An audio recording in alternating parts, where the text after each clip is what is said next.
Conociendo de productos derivados.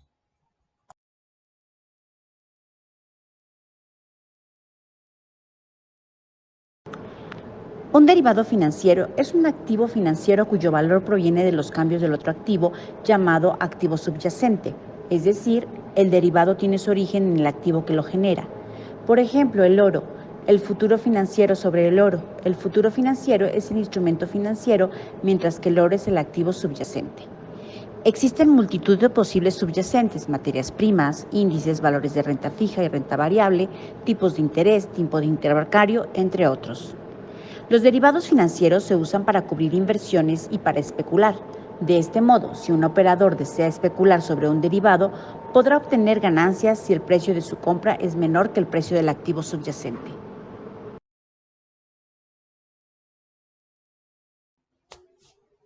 Temario. Opciones. Futuros. Forwards. Swaps. Warrant. Contrato de opciones. El comprador se beneficia de los movimientos del mercado en una dirección, pero sin sufrir pérdidas como consecuencia del movimiento del mercado en otra dirección. De esta forma, el adquiriente de la opción compra un derecho, aunque éste nunca está obligado a ejercerlo, sobre un activo, en una fecha determinada entre las partes y a un precio de ejercicio, es decir, el precio al que la parte vendedora tendrá que vender el activo, independientemente de la cotización o valor del mismo en ese momento. Estos contratos pueden existir para todo tipo de activos, por ejemplo, materias primas, índices bursátiles, valores de fondos públicos, mobiliarios, etc. Y se utilizan como elemento de cobertura y de inversión en la mayoría de los casos. Dentro de un contrato de opciones encontramos dos variantes, los cuales serían la opción de compra y la opción de venta. A continuación daremos las características principales de cada uno. En la opción de compra o call option tenemos derecho a comprar en una fecha futura, una cantidad específica de un bien subyacente a un precio previamente predeterminado y este durante una vigencia de un contrato o en la fecha del vencimiento del mismo. La segunda variante, conocida como opción de venta o put option, nos da como características el derecho de vender en una fecha futura, una cantidad específica de un bien subyacente a un precio previamente predeterminado y durante la vigencia del contrato o en una fecha de vencimiento. Dependiendo de cada agente y la decisión que tome, podemos encontrarnos con las siguientes situaciones. 1. Compra de una opción de compra. Da el derecho al comprador de adquirir un determinado activo, para ello, a un precio de ejercicio durante o antes del vencimiento. De esta forma, a cambio del pago de una prima, tiene pérdidas limitadas y ganancias ilimitadas. 2. Venta de opción de compra. Obliga al vendedor a vender un determinado bien, pero siempre al precio pactado antes del vencimiento a un precio fijado. Tiene pérdidas ilimitadas y ganancias limitadas o una prima. 3. Compra de opción de venta. Da al comprador el derecho a vender el activo subyacente al precio fijado previamente antes o en el vencimiento. Tiene pérdidas limitadas a la prima y ganancias ilimitadas. 4. Venta de opción de venta. El vendedor está obligado a comprar un determinado activo al precio convenido. Tiene ganancias limitadas, prima y pérdidas ilimitadas.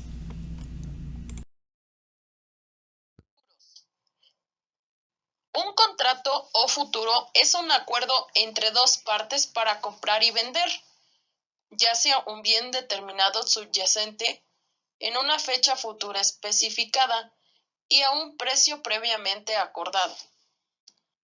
Es decir, la operación de compra-venta se pacta en el presente, pero la liquidación, que es la entrega del bien y del dinero en efectivo, ocurre en un futuro.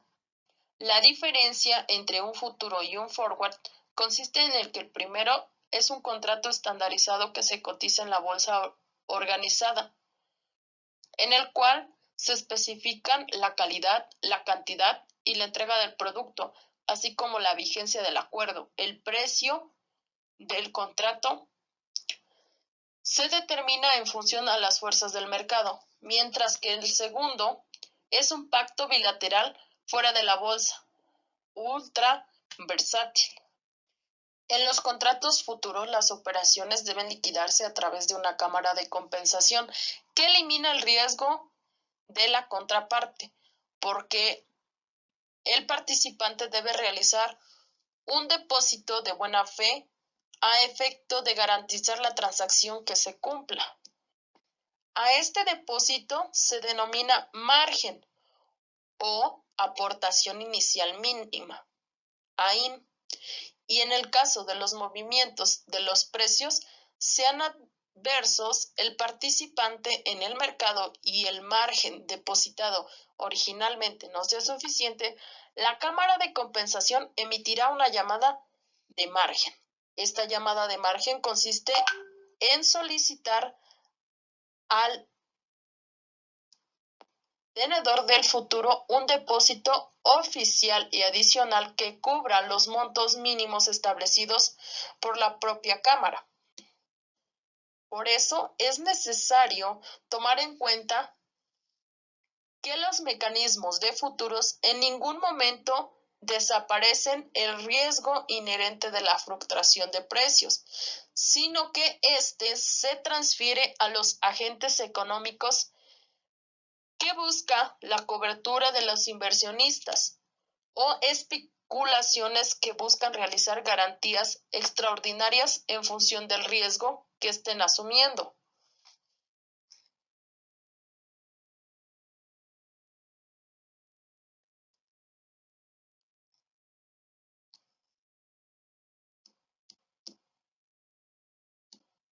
Los inversionistas juegan un papel fundamental en los mercados de futuros y opciones, ya que proporcionan una liquidez necesaria para realizar operaciones fluidas en el mercado. A continuación, se explica un diagrama que muestra los principales e importantes participantes en el mercado a futuro. Participantes en el mercado de futuros. Tenemos la empresa vendedora de contratos.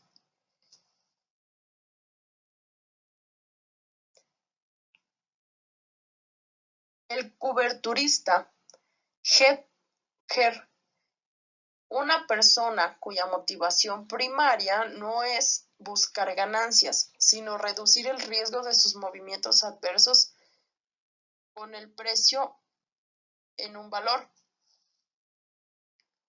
Los intermediarios, que son la empresa vendedora y la empresa compradora.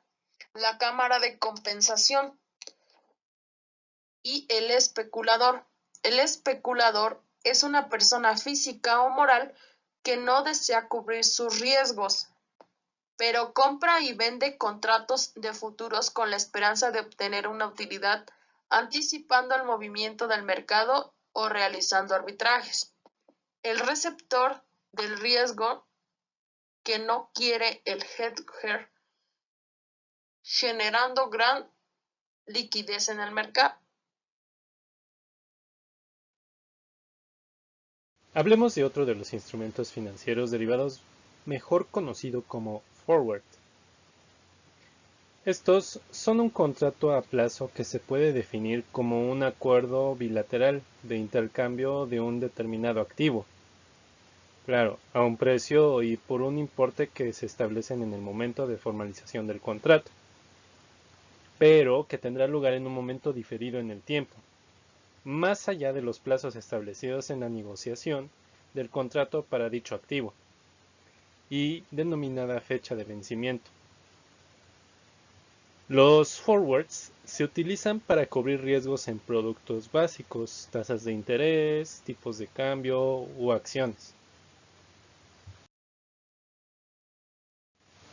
Ahora, para contratar un forward, se recomienda al interesado dirigirse a un intermediario de valores y consultar sobre los requisitos que se debe cumplir. Muy bien. Las partes que suscriben el contrato pueden modificar de mutuo acuerdo la fecha de vencimiento, así como el precio previamente pactado, la modalidad de entrega, el monto involucrado y la parte vendedora o compradora. Si decide suscribir un contrato forward, debe considerar al menos los siguientes elementos. No se requiere de una inversión inicial, pero podrían solicitarle garantías. Los contratos deben adaptarse a sus necesidades y evalúe si está dispuesto a asumir los eventuales riesgos. Debemos aclarar que para que lo anterior suceda, los contratos forward deben contener como mínimo la siguiente información: el monto mínimo que se contrata, la fecha de suscripción, periodo de vigencia del contrato, moneda, tasa de interés o instrumento de renta fija subyacente sobre lo que se hará al contrato, fechas de vigencia del contrato, entrega de garantías, procedimientos de devolución de la garantía, modalidad de entrega o liquidación, plazos involucrados en la liquidación, posibilidad de anticipar el proceso de liquidación y el precio referencial de mercado. Cabe mencionar que la liquidación del contrato puede efectuarse en común acuerdo de las partes, ya sea en forma anticipada o a su vencimiento. Y para esto existen dos modalidades de liquidación. La primera es la entrega física, que se refiere al vencimiento del contrato cuando se produce el intercambio físico por montos equivalentes a los activos subyacentes, de acuerdo con el precio forward que pactaron las partes. Y la compensación, que consiste en una compensación por la diferencia producida entre el precio pactado y el precio referencial de mercado estipulado en el contrato. Los swaps son el financiamiento de tasas de interés en dos entidades. A esto se le llama partes, y este consiste en realizar un acuerdo para intercambiar flujos de efectivo a intervalos periódicos. Hay dos tipos de intereses. Uno es el swap de interés con una sola moneda, cuyo nombre abreviado es swap tasas de interés. Y el otro recibe el nombre de swap de tasas de interés con moneda cruzada, y es mayormente conocido como swap de divisas. Las tasas de interés que se manejan son las siguientes. 1. El swap básico de tasa fija por flotante, en donde una entidad intercambia el pago de interés de una obligación por tasa flotante por tasa fija. Ambas obligaciones de la deuda están denominadas en la misma moneda. Y hay dos razones por las que ocurre el swap de tasa de interés, ya sea por igualar mejor las entradas y salidas de efectivo o ahorrar los costos. 2. El swap de divisas, en donde una parte intercambia el servicio de la deuda de un bono, y esto ocurre por la obligación del servicio de la deuda, que debe de estar denominado en otra moneda.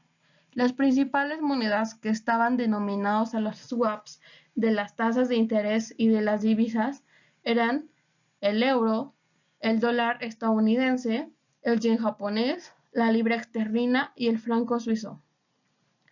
En tercera instancia tenemos al swap de divisas básicos, que consiste en intercambiar el servicio de una deuda de tasa fija por otro también de tasa fija. Se ocurre principalmente a este instrumento con el fin de financiar la deuda de la denominación intercambiada, a un menor costo y para proteger el riesgo. Para que se puedan llevar a cabo los intercambios, se designa a una institución financiera que facilita los swaps entre entidades. Estos pueden ser un banco comercial internacional, un banco de inversión, un banco mercantil o una entidad independiente. El banco de los swaps cumple la función de ser corredor o negociante. En algunas ocasiones reúne al comprador y al vendedor, pero sin asumir el riesgo en la transacción, y este recibe una comisión por esto. Hoy, la mayoría de estos bancos son negociantes o participantes del mercado, y están dispuestos a desempeñar una otra función en el swap de divisas, y posteriormente los colocan con un socio. Al realizar esto, el banco asume una posición de los swaps, por lo mismo corren ciertos riesgos. La capacidad de negociar es evidente y más riesgosa, y el banco recibirá entonces una parte de los flujos de efectivo que pasen por él, con el fin de compensar este riesgo.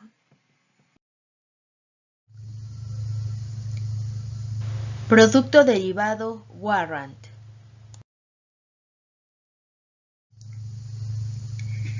¿Qué son? Son un instrumento bursátil por medio del cual el emisor otorga al tenedor del mismo, contra el pago de una prima, el derecho de comprarle o venderle al propio emisor un número determinado de valores de referencia dentro de un plazo específico y a un precio establecido. Es importante recalcar que se trata de un derecho y no de una obligación que el inversor adquiere y puede ejercer durante un periodo de tiempo a un precio convenido de antemano. ¿En qué consisten? Hacen referencia a un activo subyacente, ya sea una acción, un índice, una divisa. Al adquirir los warrants, un inversor paga una prima no reembolsable a cambio de ese derecho. El derecho se mantendrá vivo o ejercitable durante un periodo de tiempo hasta que expire en la fecha de vencimiento. ¿Para qué sirven?